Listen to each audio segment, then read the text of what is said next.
জীবনে প্রথম একটা কোরআন দেখলাম যেটা সম্পূর্ণ সাদা। আসসালামু আলাইকুম রহমতুল্লাহ বারাকাতু। আমি এখন আছি বর্তমানে মদিনা। সেখানে এসে যে কোরআনের তাকটা দেখলাম, যেখানে কোরআন শরীফ রাখা হয়, সেখানে আজকে ফার্স্ট টাইম একটা জিনিস দেখে হয়রান হলাম যে প্রতিটা ভাষার কোরআন আছে। ভাষার কোরআন না, মানে ভাষার তর্জমা করা। আপনি সেখানে আরবির সাথে ভাষা তর্জমা করতে পারবেন। সেখানে অনেক ধরনের কোরআন আছে, এবং কি এই যে কোরআনগুলো দেখতেছেন, যে বড় কোরআনগুলো, এগুলোর ভিতরে একটা সারপ্রাইজ আছে। এটা আপনার ভিডিও শেষে দেখতে পাবেন। এটা হচ্ছে আপনার আরবি কোরআন, যেটা আমরা সচরাচর সব মাদ্রাসা মসজিদে দেখি, আরবি কোরআন। এমনকি এটার সাথে বিভিন্ন ভাষার বিভিন্ন তর্জমা কোরআন আছে, বাংলাদেশ, ইন্ডিয়া, পাকিস্তান সব রয়েছে, যেগুলো দেখবেন। এটা বাংলা তর্জমা, আরবি সাথে বাংলা তর্জমা করা আছে, যেটা আপনারা দেখতে পাচ্ছেন। এখানে আরবি, এখানে বাংলা, সব ধরনের তর্জমা।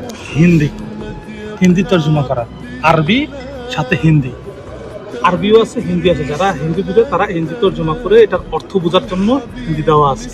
এই যে এটা আমার যত সম্ভব তামিল বা তেলুগু, এই যে দেখেন ল্যাঙ্গুয়েজটা দেখেন। এবং সেটা আরবি, তামিল বা তেলুগু, যে কোনো কিছু একটা হতো, হয়তো বা তামিল বা তেলুগু, ইন্ডিয়ান কোনো একটা ল্যাঙ্গুয়েজ। এটা আমার যত সম্ভব চাইনিজ, এটা চাইনিজ ল্যাঙ্গুয়েজ, আমার যত সম্ভব এটা চাইনিজ ল্যাঙ্গুয়েজ। আর এটা আরবি তর্জমা করার জন্য, তারা যাতে বুঝতে পারে এটা চাইনিজ। আমি সবচেয়ে বেশি হয়রান হয়েছে একটা কোরআন দেখে, যেটা পুরো সাদা পৃষ্ঠা, যেগুলা বড় কোরআন, এটা পুরো সাদা খোদাই করা। এটা হচ্ছে যারা অন্ধ, চোখে দেখে না, অন্ধ, আমরা অন্ধ সময় দেখি না, অন্ধ হাফেজ, তারা এই কোরআনগুলো হাতের স্পর্শে কোরআনগুলো পড়ে। আর তাদের জন্য স্পেশালভাবে কোরআনগুলো দেওয়া আছে। তো আমারটা কত সুন্দর, যারা যে ল্যাঙ্গুয়েজ বোঝে, যে ভাষা বোঝে, সেই ভাষার কোরআনগুলো রাখা হয়েছে মদিনার মধ্যে। আপনারা যারা আসবেন, আসলে এইসবগুলো দেখতে পারবেন। আমাকে ভিডিওটা বেশি বেশি শেয়ার করে দেন। ধন্যবাদ।